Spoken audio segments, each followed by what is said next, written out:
All right, a agenda work session meeting is called to order for Wednesday, January 29th. Board of Supervisors for Cochise County pursuant to ARS 38431.02H. The public will have physical access to the meeting room 15 minutes prior to start. Any item on this agenda is open for discussion. Members of the Cochise County Board of Supervisors will attend in person or by video or internet conferencing. Members of the public may also attend this meeting via Microsoft Teams, computer or mobile app, or via phone calling 602-609-7513, 888-680-6714, conference ID 493-873-089 #. If you have any trouble accessing this meeting remotely, call 520-432-9200 for direction. Work session are a time for county staff to inform and discuss agenda items with the Board of Supervisors, and public comments will not be taken. So we'll do roll call first. District 1, Mr. Crosby. Good morning, Mr. Chair. Crosby is here. I can't hear him. Hang on. I could hear something. I can hear you. He's present? No, Crosby's here. All right. And then District 2. Gomez is here. And District 3, Antonori's here. All three members are present, either in person or via internet. Next, we will do introductions. Okay. I am Christine McLaughlin, and I'm with Development Services. I'm the planning manager. Okay. Dan Coxworth, Director of Development Services. Matthew Taylor, Planner with Development Services. Sharon Gilman, Interim County Administrator. Joe Casey, Interim Deputy County Administrator. All right. So everybody knows who's here. Next thing we will do is we will go to Ms. McLaughlin to hit us off with agenda item number 1. I don't need to move anything, right? I can just go straight to it, right? So number 1 is all yours. Thank you. Thank you for having us today. This is a very important effort that the county is undergoing right now. The plan purpose, this is our comprehensive plan. This is the guide to development pursuant to the present and future needs of Cochise County. It assists the Planning Commission, Board of Supervisors, Board of Adjustments in performing their duties. And it addresses specific policies and considerations, including in state law ARS 11804 to be specific. So timelines are required of every county in Arizona, and it's effective for up to 10 years from the date the plan was initially adopted or until a new plan is readopted or a new plan is adopted. So 10-year time frame, but it can be readopted. The current plan was adopted in May 2015, and we're proposing a summer 2025 adoption date for our update. Last May, we met with the then Board of Supervisors, our Planning and Zoning Commission. We have some present in the audience today. Is our primary sounding board, and at the end of every meeting we do have a line item where we discuss any updates to the comprehensive plan. We've had a work session with them. There will be additional work sessions with the Planning and Zoning Commission. At that time, the Board of Supervisors said they would like to get work session updates as well, and for the work sessions to focus on specific plan elements, the mandatory ones in particular, like land use, circulation, water resource, and energy. At that time, the board was not in favor of additional area plans, which are a part of the comprehensive plan. So public outreach is a big part of the comprehensive plan. What I have on this slide was actually, as of last week, as of this week, we have 140 surveys. We have a dedicated monitored project website, over 2,146 visits to date. How much? I'm sorry? 2,146 visits. We've had 9 community meetings. We had a booth at the county fair. We've had multiple features on the county website, social media, including a video, which Supervisor Gomez was so generous to help us with. We've had direct survey invites sent to all county employees, advertisements at local libraries, multiple links on county development services websites, and again, through social media. And what I have on the right-hand side of the page is what I'm going to include in the appendix, which is I'm taking what we've gotten from the survey, and on our dedicated website, it provides just a detailed report and giving everybody a snapshot. So that's going to be in the appendix of the document.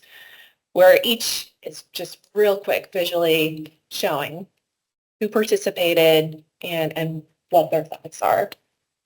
So the intent of the survey is to engage with the public. We want to provide an opportunity for everybody to participate. We want to fill in some information gaps. We want to explain demographic information. Of course, there's always issues with surveys. There can be survey bias, even how the survey is written.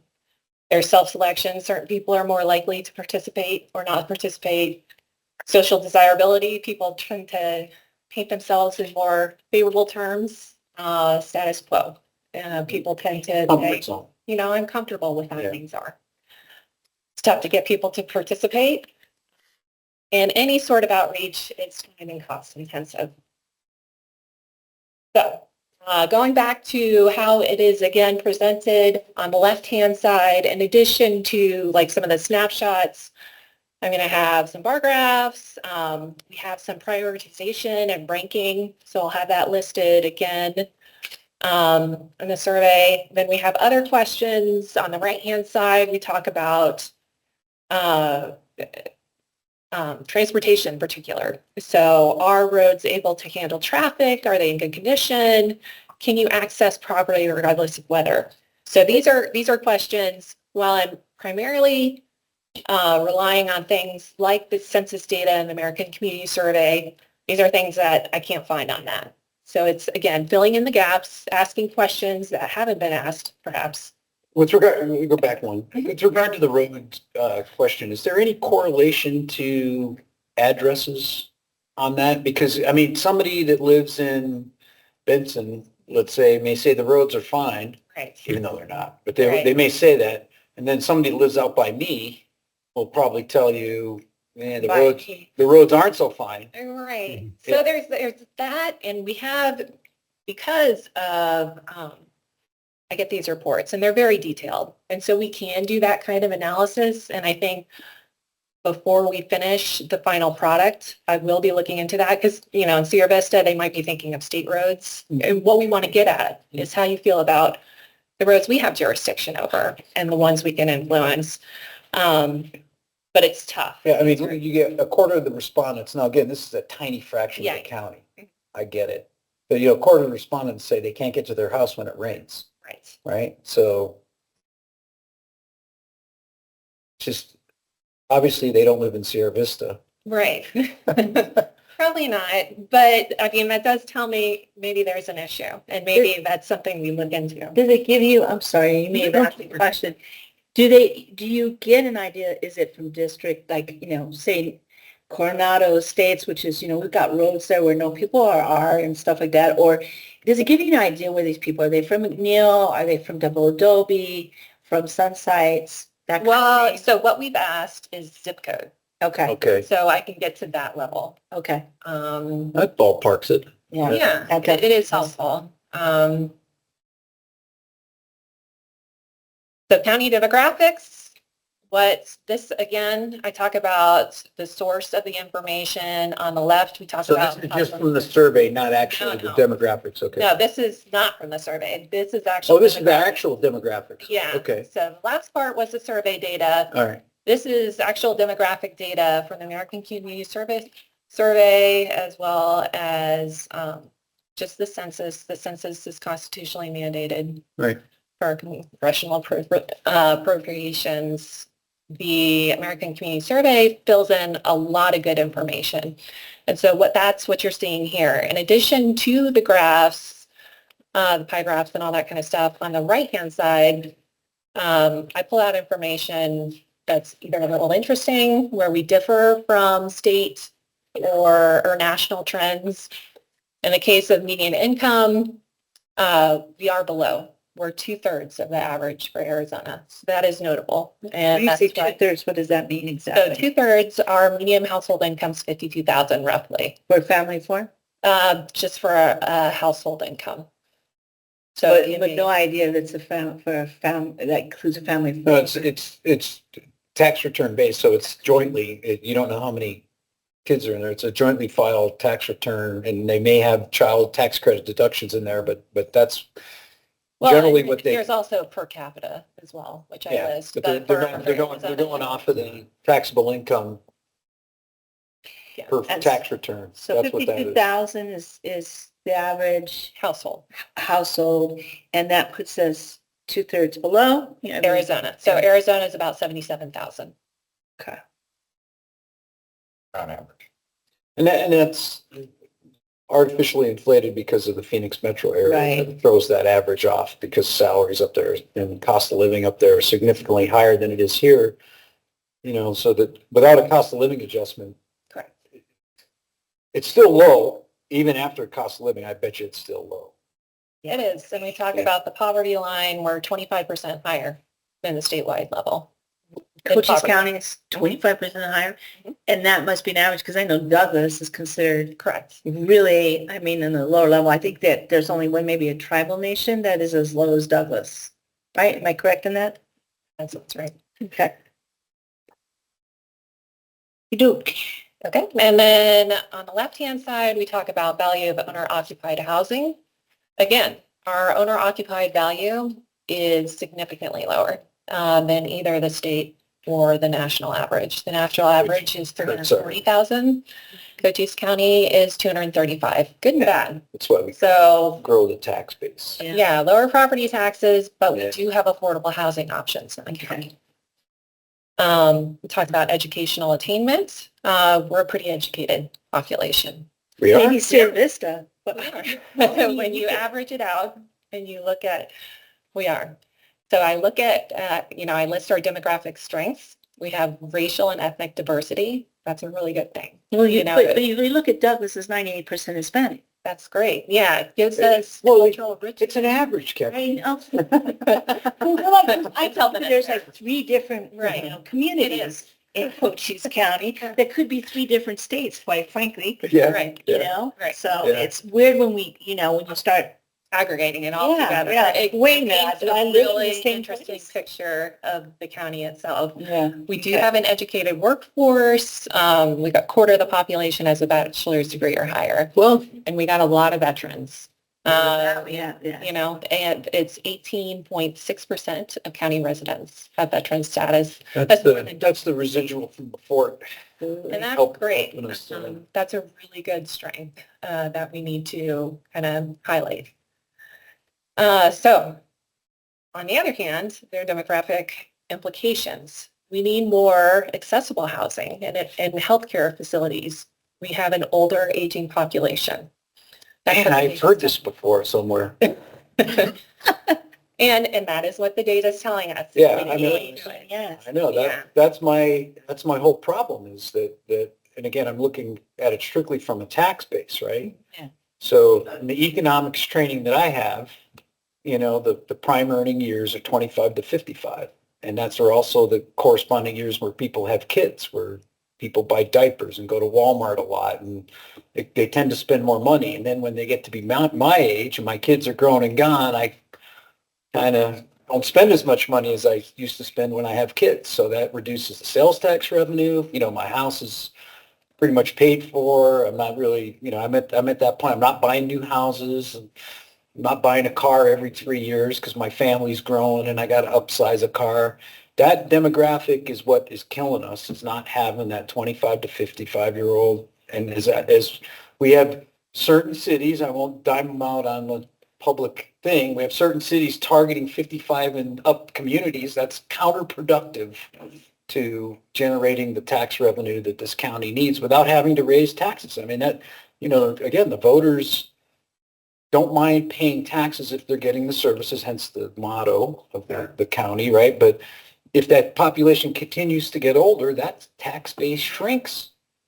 And then what do you have to do? You have to raise taxes. And that's, And then you're looking like in Douglas, where a lot of people I know should be retiring are actually looking for work because, we don't have an economy in Douglas. And that leads to the next point, Yeah, I mean, economic that's- diversification. this plan For has sure. to be, because of that data you just showed, that's all I keep hearing. This plan has to be geared to create, like my son left, went, he Right. finished school, went to Mesa, so Everybody does.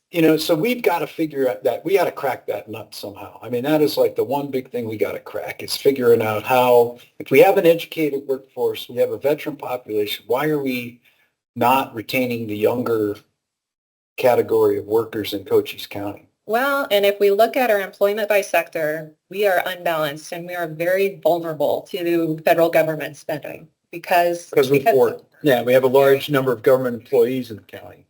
Yeah. I get you. and we're losing kids and we don't have enough manufacturing. We don't have enough construction employment. Right. These are sectors we need to target.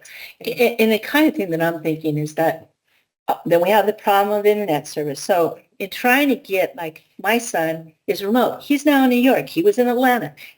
His job, he can work from anywhere. But when he comes to visit me in Douglas, he can't get connected. So he doesn't come. He'll go to Tucson and come visit me on the weekend because he's not assured that he can get connected so he can do his work, right? So we can't promote our county to a younger generation that wants to work remotely because we can't provide them adequate internet service. So when that And that's can the happen, next point. Yeah. Oh, is that our next point? I feel like Segues we're are right there. I know. Segues Yeah, are- thank you. Thank you for talking. We need the infrastructure to Right, support right. our population growth. And that is a key part of it. Just having, wireless internet, that is so important. yeah. And it's going to be really good for telehealth. You're going to have that for the Absolutely. aging population because you can't, like with the hospital when we had that, we couldn't get people to come because their wives were like, where am I going to spend my money? What am I going to do? I don't like necessarily outdoors. So the telehealth is going to be huge connected with the internet. Absolutely. And again, going back to our income and the housing price, we do need, even though our housing is affordable, we need more affordable housing, economic development incentives. Is that because we got the opt-out option in this county for people to build their own houses? I mean, I watch all the YouTube videos of all those people out by where I live building their straw bale homes and their earth bag homes and their, They're actually pretty cool. yeah, some of them are pretty cool. I mean, and that About It's 30% of our single-family permits, single-family residential are permits, opt-out, but owner built. I would say the number that are being built are probably around 20. But I mean, do we factor that in as part of the affordable housing calculation that shows, people build their own house, obviously the sweat equity dramatically reduces the price of the house, right? It does. And we also do have more manufactured housing Okay. than the state on average. We will have just a whole chapter element dedicated to housing where I'll break down the different housing types, our permitting data, so we can see what we have and where we need to go.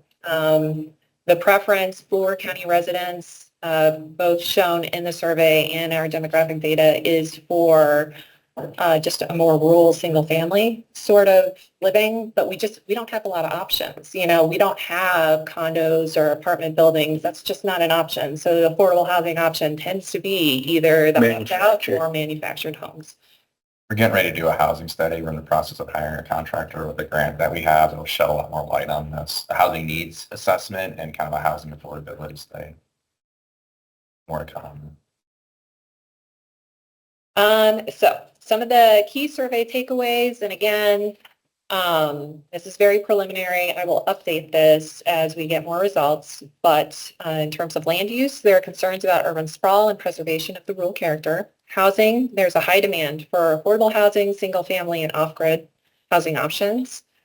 Transportation, road maintenance is a priority. While many people rely on cars, there is a desire for better bike paths, sidewalks, and public transit. Where did that come from? The better bike paths, or which one are you talking about? Sidewalks? Yeah, the bike paths and public transit. So people were asked to I've rank never heard their anybody where I priorities. live bring that up. Problem. Yeah. When you only have 170 surveys returned, Yeah, they all it'd be come very from Sierra Vista. Yeah. it's very skewed. And so when you look at like a place in Douglas that's looking at public transport, and one woman who came here legally, became a nurse, was on the city council, she had to pay $600 to get to an appointment in Tucson because it was a specific time. And I was thinking, do I help her pay her electric bill and her food? Because we used to have a Greyhound. We had a Greyhound. I used to take it all the time, and it would be Douglas, Bisbee. It took forever, but then it went to Benson, I think Sierra Vista, Benson, wherever. But we knew we could get to Tucson. Now, I have taken the shuttle from Douglas many times. I've taken it where I've had the guys from the released from the state prison, and they're like, I'm in the middle of them. I've taken it, and we're jam-packed, and I'm sitting there, and then there's been, somebody with a chicken, and then a bunch of tamales, and I mean, you're packed in there to the point where I wonder if there's going to be a rollover. I mean, I've done it probably 50 times, always thinking there's got to be a better way. And then, you're throwing stuff on top of the shuttle, and I'm not sure that they necessarily, have their ADOT stuff. I mean, they probably do, but it's the tires always look a little bald. I mean, so with I don't understand why this county can't have it. When the immigrants, illegals came to Douglas, you were on a great chartered bus with TVs, so how this injustice. And when you're isolated like that, the elderly in Douglas, you get dementia, all kinds of things. This is on us. Welcome to the job. So we gotta figure this out, right? I know, So, because on the camp, this was my biggest, huge issue I got was this comprehensive plan. When it came to solar, when it came to housing, when it came to transportation. And when this is where we it have to comes do to it. transportation, although we are largely car dependent, we are obligated to provide the general location, extent of existing and proposed, not only the car-related system, although we do have to detail that, but we also have to talk about railroads. We also have to talk about Right. public community airports, and as well as pedestrian and bike facilities. So airports and even railroads, that's something, I mean, is it even possible to bring railroads back? Douglas used to have north and south, east and west. Very Yeah. good time. yeah, Very and expensive, again, right? that's a discussion we need to have with Union Pacific leadership, and we could set that up through our friends in the legislature to go meet with those guys. But with the port coming in, we got Possibly. 4 years to figure out how to handle the traffic coming through that port, right? So what was the estimate? You said it was like They were saying that, I like don't know, one truck a minute or something? 1,500 a day 30,000 a year coming through the existing, and I would expect that to increase with it. Yeah, after so they you're, get through the mountains of Cananea and so Chicago. the thought that went into it, in just my opinion, wasn't that great because it T-bones right into 80, which is a 2-lane road, Yeah. and that's not on us, that's the state. But I mean, still, somebody should have, put in their 10-year plan. And we get denied that grant, which I guess I know off Yeah, the grant. So you're going up 80 through, basically up through Benson, out to I-10, or you're going up 191, 191. up through where I'm at to get to 110, and neither one of those roads are going to last long with that amount of truck traffic. So what about putting a rail spur in, like we talked about, putting a rail line in down to that port to try to take some of the heat off of it by putting it on rail? And then if we get BDI, because I took a tour of that you really should take a tour. It's really cool. Yeah. But that could be such an asset to the whole thing of moving goods and all that. So those are good, but then we have to also look, how do we move people? It's all transportation, Right. and it all needs to be addressed. Right now, it's not all in our comprehensive plan. We're adding it. So it's getting everybody. I mean, what's our interaction with the state? They are one of the mandatory reviewers. They get a 60-day review. Also, Reviewer, I'm talking about like going and beating Gowan, Griffin, and Diaz up on, getting money for 191 and 80, right? Those two roads are going to be, in 4 years, they're not going to last long. We have our county engineer, she'll probably tell you, running tractor trailers up and down at 1 truck a minute is going to not be fun for those highways. The other people we have to go after is the LD21. There's the minority whip. Sure. Because of Naco and Bisbee are in their district, right? The legislative district 21. And so they're on the border. So we should be approaching them. And I think there's the 2 representatives that are on rural, one's on transportation. The other one is, both of them, I think, were in rural and international trade. Yeah. So we need to be talking to them about how they can I give would us love the to. funds. Transportation's Yeah. an issue. I mean, Big clearly, issue. clearly, I mean, those two roads are going to be a mess if that port goes in and we get the traffic that we think we're going to get out of it. I If you mean, get even half. even half, yeah. That's a lot. So that's transportation. Yeah. We have water issues. No. There is. No, we do? We do. There is strong interest in stricter water conservation regulations. To tell you, I went to the mayor's luncheon and there was the Mexican consulate. She's a woman. And I talked to her because we have to also talk to them about the use of water now.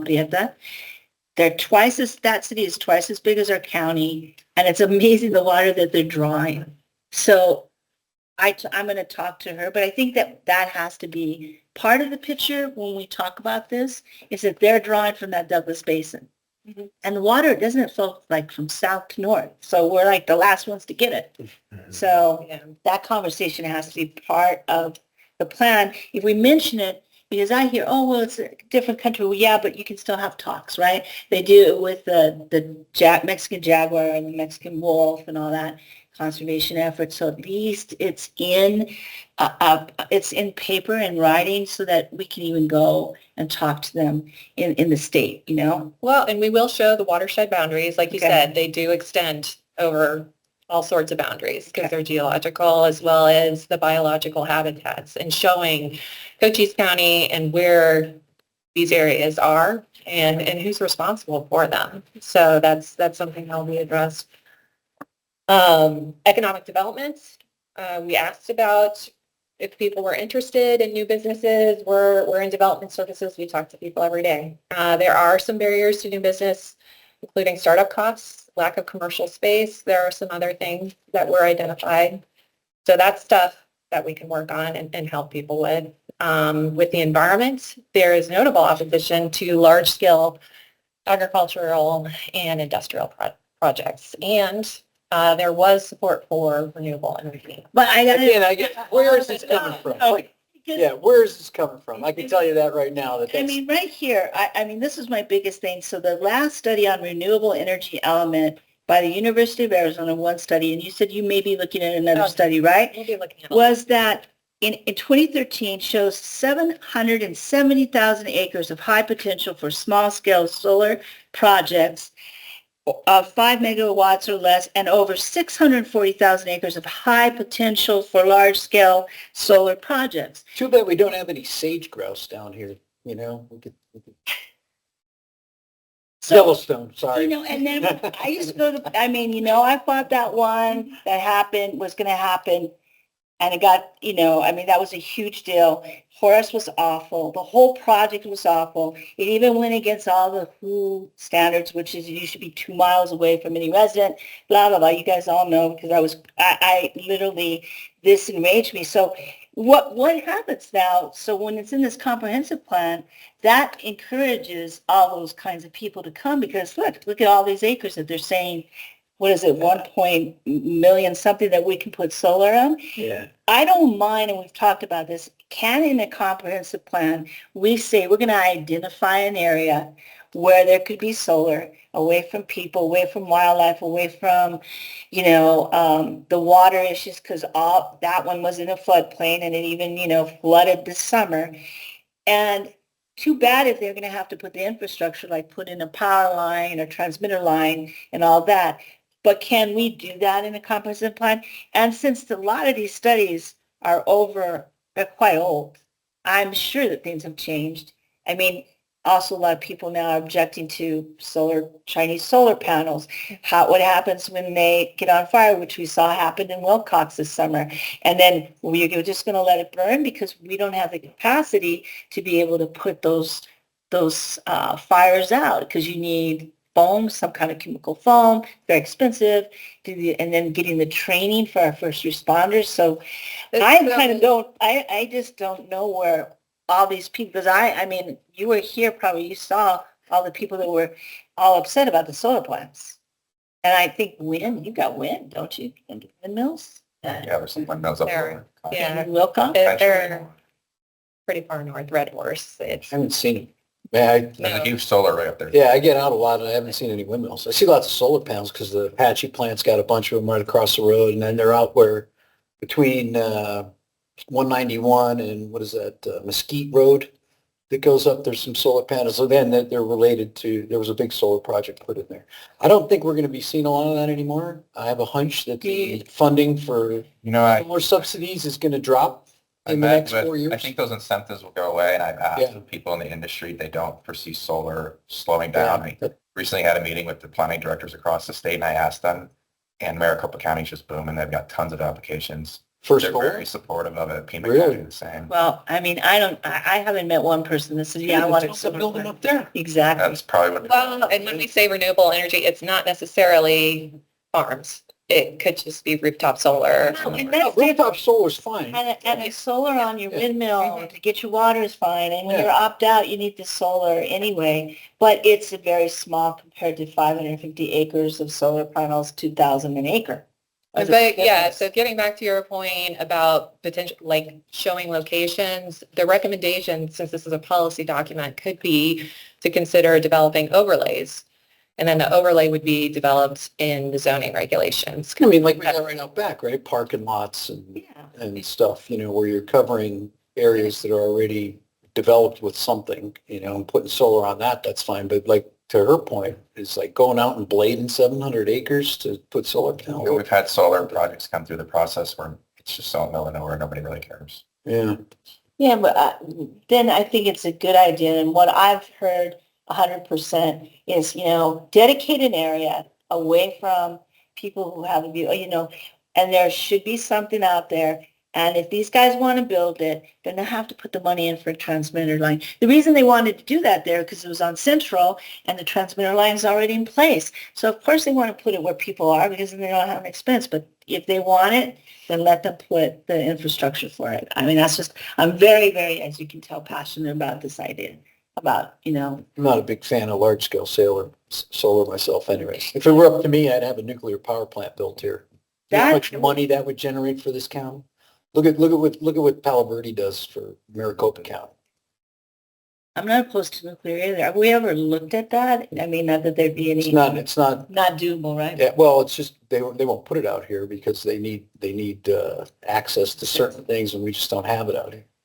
I mean, I think when I remember in the legislature, looked one time, there's a French nuclear power plant company called Areva.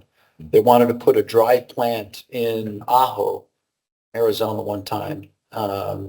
And that meant huge resistance because the stigma with the nuclear power plant, even though the French design is not the same as the American design. And it's come a long way Yeah, since yeah, back in those yeah. days too. Yeah, so it's a different type of nuclear power plant and it doesn't need a lot of water. It's partially air cooled. It does need water, but not a lot of water. It's a radiator style thing, Right. so its water use is little. You could put one out here. It's just that you have to have access to the huge transmission lines, like you said. You have to have access to employees and infrastructure like highways. So if you did build it here, it would have to be somewhere along I-10, which is probably not going to happen. Yeah. Yeah. With the SunZia line, we have not seen any interest in nuclear. There is the possibility of data centers though, however. That takes so much water though, doesn't They've it? come a long way too with recycling. I mean, But that is a concern, so we would look at that if we. Everything needs water, man. Needs water, it needs power. And so they do a lot of solar with those as well. but what about the desalinization, Mr. I was Cosby? just floating that around. I forgot who it was. I think our county engineer mentioned that they have to go deep, or somebody was telling me in some meeting we were at where they were going down, it was salt water that was coming out when they went deep. I said, oh, we'll just get Elon Musk to come out here. We'll put a desalinization plant in and get lithium for Elon's electric cars and water for Wilcox, right? It's a win-win. Was being facetious, but I'm just saying. Okay. Yeah, but it's something to look at. You never know. You never know. Okay, Okay. So going back to our current comprehensive plan, there's about 4 maps in here. On the left is what's called the growth area and land jurisdiction map. And on the right is the corresponding table. This is something we're taking a really close look at.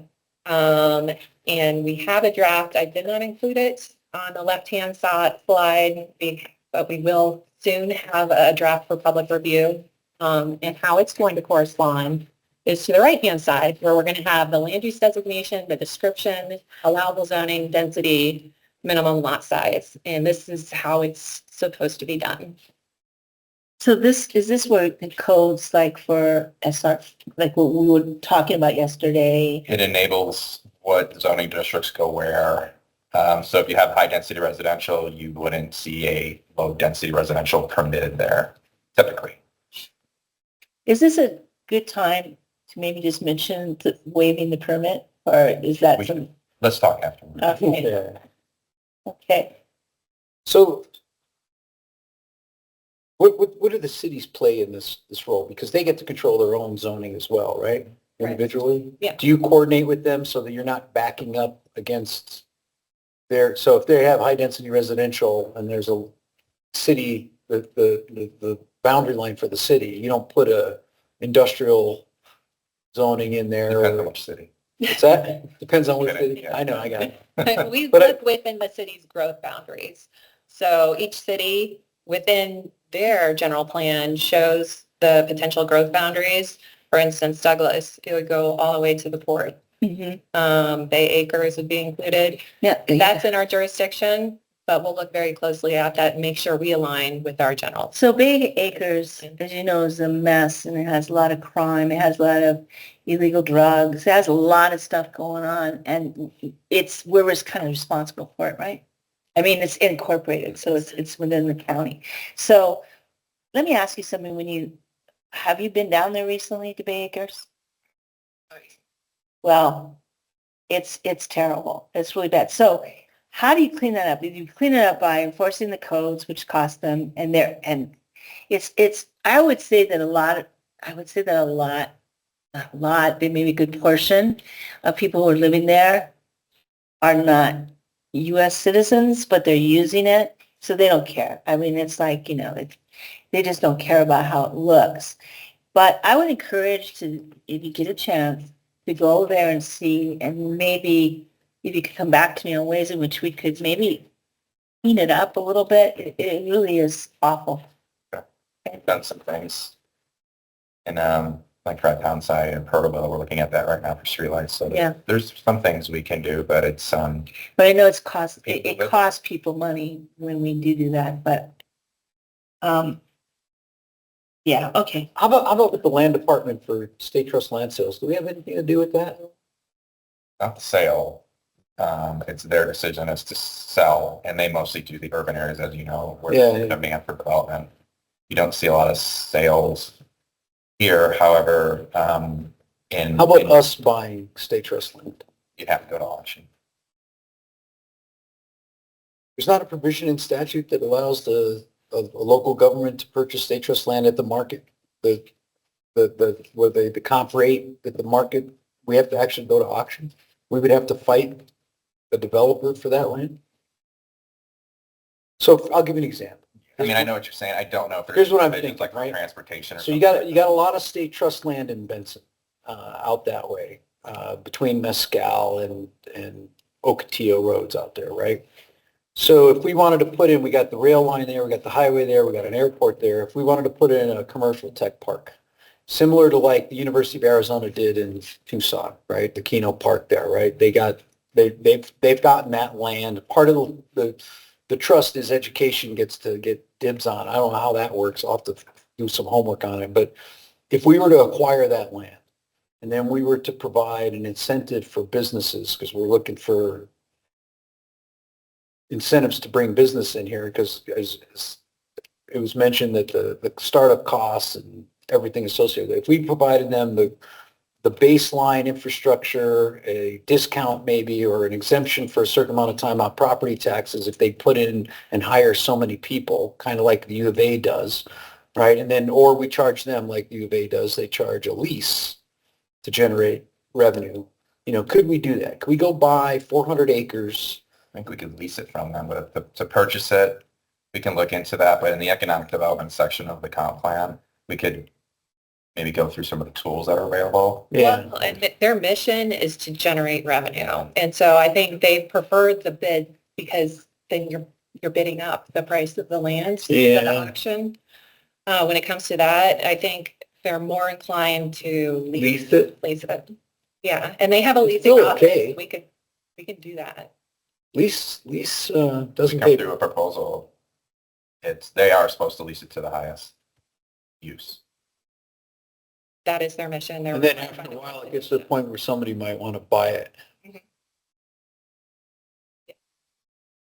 All right, that's something to think about.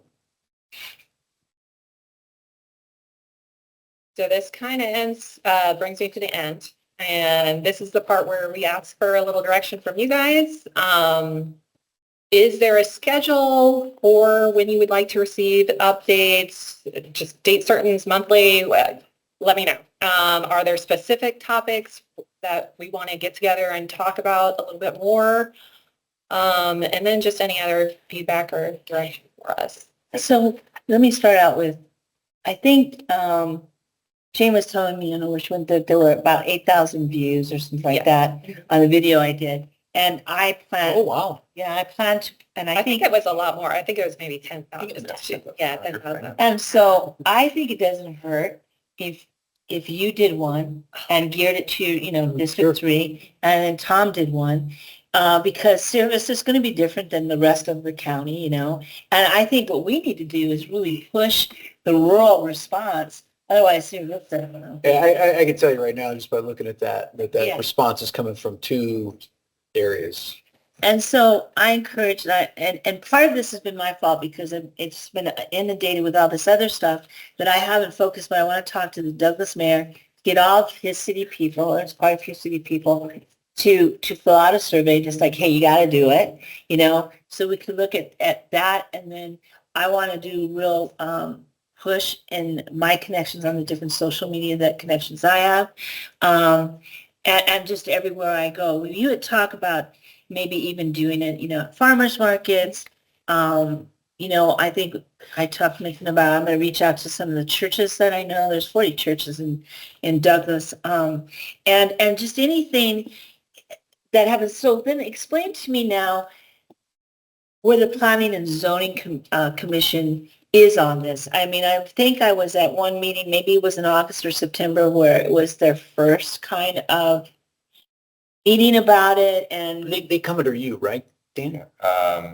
Well, kind of the reverse. We're their staff. Yeah. They're appointed by you guys. Right. But I mean, the agency, the office within the county that interacts with them is, Yes, they are our commission. We are their staff liaison. For the And so they've had one meeting where it was just kind of, I think, just a broad and kind of introduction kind of thing. This is what we need to do. Have there been any other meetings since then? Not where I've done a presentation like this. It's just updates as necessary, just letting them know this is where we are in the process right now. We're drafting the plan. I've got Because like 50% done. In reading this, I mean, the last time, I know you had your meetings, but you had them in December, right? Which is a really terrible time for people because they're, schools and Christmas and all that. It was after the election. And I know that the one I went to in Douglas, there was maybe 5 of us. And the one in Sierra Vista, maybe there was 6 of us. I think your biggest people who came were the Alfreda one. It was the last one you had. And I was really pushing people there to go to it. So to me, I mean, I think I told you before, I can't support or vote on something that only at that time had 80 surveys. I think that was in December. And the question then is like, our marketing tools. So we haven't gone on Cool FM Live yet, right? No. All right. So what needs to take place first? Does the planning and zoning needs to, because as I understand it, it kind of comes, they get all their people, they're like the boots on the ground, get input from the community, because the last time, besides maybe this December, was 2008 that you had a real push to, I think you had 13 meetings and, you really had good input. And I had talked to one of the women, Carol Riggs, and I don't know if this is true. Back in that one, maybe it was the predated one from 2008, were they even saying what color people's houses should be painted? because she was telling me about that. I mean, maybe that's way before your time, but anyway, she was telling me this list of why people got so involved, was there was all these things that they just were absolutely no. That they hated. So They hated got it. energized. They got energized. There was probably a municipality that was trying. Yeah. Okay. And we do this every 10 years. So this is an add-on to what we do every day, just to temper expectations. And we push this out to 800 county employees. And we still are with them. It's just tough. But It's tough. we can't let that stop us because this is going to be, when you set this up, then this is what you guys follow. So if we were to leave this and just adopt it the way it is, then we've got the 700,000, whatever it is, 1.4 million acres that we say, hey, yeah, come and build solar panels on. This is really important because it's our template that we use in all these housing and economic development and tourism. Tourism is another part of this, right?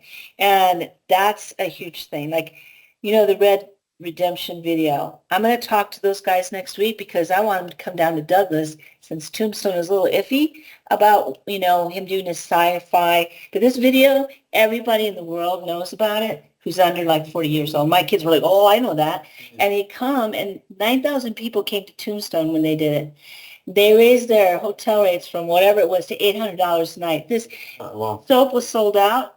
This one woman, she made up her soap, wick candles or whatever, $100 a bar. This is the kind of thing we need to do. And so tourism is part of that. I hope she turned in her transaction privilege taxes for that. It was that, I said, the ones that every store was in the black. So, that's tourism that we have to really look at too. And what is the county doing and how are we representing everybody? And this plan is for land use. This isn't a strategic plan for the county. A lot of things you're bringing are really strategic for the board. But it's all in here. It's important, and this is a general plan, but when you come to how to focus the resources, you do that more at a county strategic level with the elections. So That's, okay, where's that? Is this here? just where I'm No. just where I'm coming from. The economic development thing obviously is my big thing, right? So, This is interesting. yeah. Chairman So Antonori. the land use with regard to, Chairman. Supervisor Crosby would like to speak. go ahead, Tom, go ahead, speak. Can you hear me? Yes. Okay. I would like to comment that the military is originally here to protect agriculture and mining interests from border incursion. I think that the way to go to get railroad here is through the military and the border. So if somebody wants to dump a bunch of money into this county having to do with the border and somebody wants to have military here, we should try to get that funding source for railroad here because railroad is, as we know, the cheapest form of transportation except for ocean-going freighters. Furthermore, watershed and geological boundaries should not cross existing political boundaries because those controlling committees or stakeholders will inevitably become an expansion of government. They will want to be an expansion of government. We need to protect our own water from the state and the federal government. We need to prevent exportation of water. In 2010 and prior, the Upper San Pedro Partnership was the springboard for the proposed water district, which allowed for exportation. And that is not going to end. We've got to protect our water, not cooperate, not, collaborate, but protect it. That concludes my comments. Thank you, Mr. Chair. Okay, all right. Again, what I'm getting at is the economic development side. So this is critical for land use, right? So if I were to, again, just use just the business rationale, the proximity to Pima County, the proximity to the highway, the proximity to the rail line, Benson is suited for some kind of a commercial light industrial development right there in that general area. But most of that is state trust land. There's some private land there. Most of it's state trust land. So how to figure out to get that land, whether it's a lease or something, and then zone it for commercial. But do we get to zone state trust land? They do have to follow our zoning. Okay. Oh, However, all zoning districts per state law have to be allowed on it. And you'll Yeah. see that in the comp plan. So all zoning districts have to be allowed on state trust land? They can be like right next to each other? Well, typically, if you sell a piece of state land, it's for a specific use. Right, right, for right, commercial use. So we have to be able to allow that. But I mean, if we're leasing But if it, somebody wants it for residential uses, we have to be able to allow for residential zoning, for commercial zoning. oh, if the land is purchased, it can be used for, yeah, I got that. Yeah. Yeah, I got that. But I'm trying to figure out, Primarily, it's zoned RU because we're rural. It's a rural zoning district, but can we influence the state land department to put up land for auction? I mean, say I got a private investor, say I got a private investor that wants to come in and build this tech park or something, right? I think they would entertain that and they would put on the auction block for them to bid on. Yeah. I like to see us think of like a 191 corridor of economic development. You know, you got the cattle pens that are owned, I think it's called something Sonora, that where they bring in the cattle from Mexico by quarantine and ship them out. But I think with the new port of entry and the international trade, I don't know, can we put something like that in here? You know, that this is something that we want to develop? Yeah, that's a good point. Talk So, about, Christine, what we have done. Well, that would be like in the growth areas element. That's where you direct growth to a certain place. And it's largely based on either existing or planned infrastructure, you know, with the port of entry coming. It's already a highway. We have the ability to partner with ADOT. That's something we could put in. And that was initiated by staff. We expanded the growth boundary to enable industrial zoning around the new commercial port. And we have a meeting at 11 actually with somebody who Yeah. purchased land. And now since we have enabled it in the comp plan, it allows that private property owner to come to the county and ask for rezoning to industrial. Right. Because we could do agricultural, right, in Well, connection with industrial? if you were to, in my opinion, to do something smart with that port, you would put in next, on our side of the border, a large transfer station type setup where you have a truck terminal, you have a rail terminal, and then you have other entities of support there that would go in there, so warehouses and all sorts of stuff. That's what you want between that 4 mile section between the border and 80, right? You want the warehouses, you want the transfer stations, all the different, and then if you bring the rail line in from Wilcox down to Douglas, and then that rail line goes in there, and then you could have this transfer station where you have the nice little gantries that lift the container off the trucks, stick it on the rail lines, drive it up to Wilcox somewhere, or put it on to get it to the main rail lines, or you have warehouses for the guys to bring in all the veggies and everything else they bring, and then load it on smaller trucks that go every which way. That's what we should be building infrastructure-wise, and then zoned industrial, you know, Allows for that to happen. allows that to happen, but then, you know, to Crosby's point too, bringing the rail lines in, whoever brings, I don't care who brings it in, but if you got some kind of rail line that comes in, I know there's an existing one that is there, the property is still there, and getting Union Pacific to put the line back in, and then whatever eminent domain stuff we have to look at to cross sections of private property we got to go through to get to the port, we would have to do that. But that's something, you know, that we float to Union Pacific. But that can be part of our plan, right? Yeah, that's what I'm saying. That's what Yeah. the land use piece of it is, you know, domain issues with private property and put that transportation infrastructure in there, and then zoning it to put that large, you know, the warehouses and the truck terminal and the rail terminal and all that in right along that border there. But then again, the other transportation planning is the highways. So where is, again, the planning and zoning in this? I mean, because when I looked at, I think, the flow chart, they're supposed to have meetings, right? And then they do recommendations to us. So can you explain that a little bit? Yeah, just like with a rezoning request, they are required to have a public hearing. By state law, they're the board that is tasked with developing the plan, but as staff, what we do is actually develop the plan. We bring it forward to them, just like when we bring a rezoning, we have a staff report, we bring it forward to them. They make recommendations. We also transmit it to all external agencies that are required by the state. We put their recommendations, we transmit it to all the cities, their recommendations are incorporated. But that, the public hearing, that's where they're going to provide their recommendation to the board. So how many And- meetings do they have? Because I mean, I can't, do you just develop it and give it to them and say, okay, or is there? Well, so within our current comp plan, we have to follow the process. The process is there must be at least one public hearing before the Planning and Zoning Commission, and then a public hearing before you guys. That is the minimum. Okay, do we Yeah, get must be that. feedback from them on how they Yeah. would like to do it, to proceed in doing this and sending a plan to us? Yes. Okay. Yeah, just like with any other action we bring before the Planning and Zoning Commission, their recommendation, anything else they suggest is. So they say we need 2 meetings or we need 3 meetings, they're able to do all that. That's fine. Okay. But however they direct us, we will do We'll it. spoon feed it to them if they want. If they want an element by element, we can do that, or we can give them 3 elements at a time. We try not to give them the whole thing at one time. They have a lot of dockets. They're hearing, I mean, at one meeting we had like 7 or 8. They might be here for 2-3 hours. And I know they're volunteers, but I do think the They're going to- comprehensive plan is Right. something that's so important because it kind of directs us.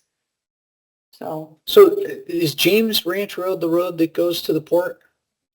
there's 3 of them and isn't that That's the one? main road, right? That the state said they're going to make a 4-lane road that's going to dump into a 2-lane. Yeah, road? like a 1 lane. Really, Yeah. 1 way. So there's a lot of private property around that. And it's very speculative, so people knew Yes. this was coming. And So they bought it knowing. the market is there ready for this development. There's a lot of speculators. So- That's what scares me in some ways. And then the city owns, They want to annex. look at my hunt maps, man. I love this app. So the city owns, it says it's owned by the city. This whole section here is owned by the city of Douglas. But they want to They own annex some parcels. yeah, there's 6 or 7 miles between Douglas and the port. Some of it they own. I think Freeport Yeah. McMoran owns quite a bit there too. In between the city and the port. Right. But- So they eventually want to annex so that they can get the benefit of the taxes because, you know, I don't know, I think I mentioned this before, that port sits in the Bisbee school district, so they're going to get Yeah. the school stuff. If I were to just bet on 2 projects that I would really push land use wise is to expand the port, to put a lot of industrial in there around that port and build that up. And then, You will be seeing some rezoning applications. and then I want to really try to put a commercial light industrial tech park in or something in Benson. I really want to do that. And we can talk more about that, Frank. I'm happy to help you with that. Yeah. And then do 191 economic. Well, and so are those, have you heard Yes. of the Luton Dynamics? Yeah, I heard about that. Yeah. But that's down by the rail line, down on the other side. Yes, So- by the rail. Yeah. And that is why they were attracted to the area. Yeah. I mean, business-wise, with the proximity to Pima County, I mean, you're 25 Right. minutes. It's coming. You see it in Vale. Well, they just cut open that new subdivision on this side of 83 because I drive by it all the time. I'm seeing the houses they're putting in going. They're already hitting the river there, Davidson Canyon, with development. So once it crosses Davidson Canyon, there's nothing between there and Benson. Nothing between there. And the reason 191, I mean, you got McNeil, there's poverty there. There's such poverty. It absolutely kind of is amazing. I'll sit in Mr. Breyer's, McNeil station and see people that don't have shoes. We've got to be able to do something for that 190, If you exploit the port and you expand the highway, then, there'll be significant traffic up there. But again, I just drove through there just now to come through here. I drive through there. There is no way you're putting 4 lanes through McNeil and Elfrida. They'd have to go. You're going to have to go around. Central, I Right. think they're trucking that way, right? Davis Ranch. Davis Road. Jackie's- But you can't go Davis Road. You Yeah, can't but go that's making the truckers kind of, Well, that's what they're doing now. yeah. So we're But just it's following dangerous. what they're already doing. It's dangerous on the Davis Road. If you dovetailed into 191 where the inspection station is there, and that was 4 lanes all the way to I-10, they'd be going down that. Yeah.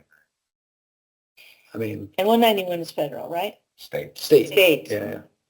There's no part of it that's federal? It's all state. Okay. Yeah.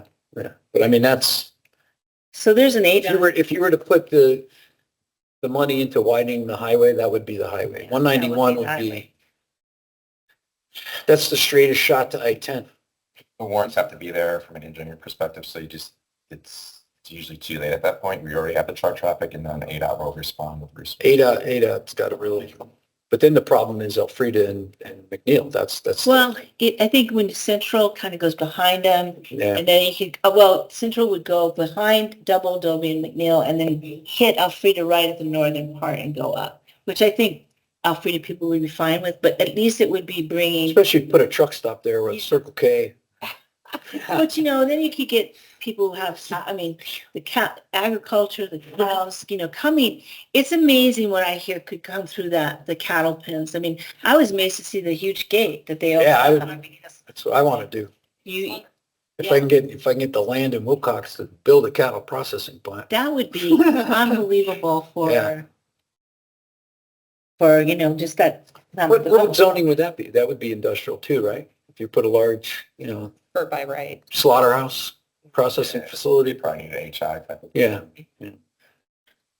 But that would be, I mean, that's something that could be part of it. Do you talk about that now, right? In this plan, There has been interest in it. I'm not the expert on it, though, about the cattle coming over. If there's any benefit to Cochise County, there's more information that I think you should see. there's a lot of it. There's a lot of cattle ranchers in Alpharetta, south of that. Yeah, again, it's something we could work together on. Yes, But, definitely. Okay, but, I mean, maybe we put it further south.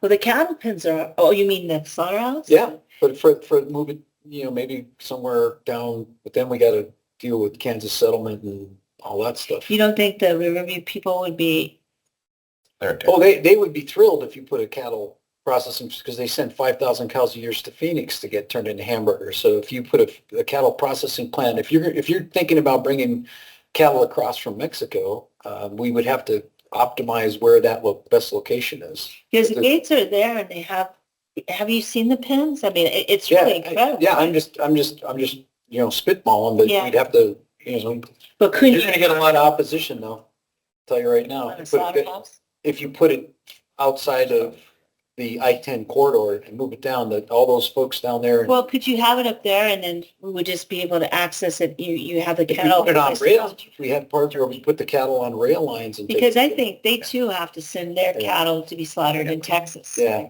they So do. they would benefit if they just could do it here. It would save them a lot of money. So you guys you want us to come back in 3 months? Well, the marketing is the other thing, right? Is Well, getting. these this guys out are there. land guys, so we're talking about just the land, Just the land land. usage zoning. I think we can work with Christine and Jane and the board on the marketing one-on-one. Okay. And, so maybe Yeah. putting out some more outreach opportunities within the libraries, laptops or I think- putting one here, The land use plus those, I would say 3 months is fine. Okay. Coming back every 3 months, to talk about zoning and But stuff. then when do We're we also have, probably going to talk more in between there, like one-on-one-y. and when do we have to send this plan to the state? when Do we have it's a deadline? complete, when it's ready. Yeah. So we don't Yeah. have a deadline we gotta do by July or anything? So technically, let's see, this was adopted in 2015. I'm not sure of the exact date, but it remains in effect until the Okay. new one is Okay, adopted so I know or that. until this is It re-adopted. doesn't have to be voted on or anything, so we'll get it. Not by the done this general public, year. just by you. Okay, Yeah, okay. yeah. All right? 3 months. Okay. All right. We should have. Oh, Mr. Crosby, anything from you? No, sir. I right. think Well, I'm that gonna between the adjourn three then. of us, So- we strike a good balance. See you guys in 3 months. Adjourned.